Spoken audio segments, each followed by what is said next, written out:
Les entreprises du médicament appellent à engager des réformes urgentes du système de soins pour une raison, que les nouveaux traitements et la révolution thérapeutique qui existe depuis quelques années dans le champ de la cancérologie puissent accéder le plus tôt possible aux patients qui en ont aujourd'hui besoin.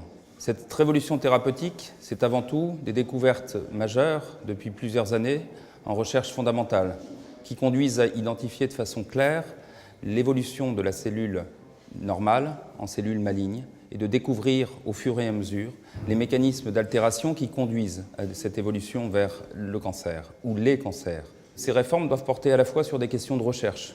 Comment accompagner correctement une recherche clinique qui ne cesse d'évoluer afin que, de façon le plus précoce possible, les projets de recherche puissent conduire à la mise à disposition de traitements de façon rapide et anticipée aux patients qui en ont aujourd'hui besoin.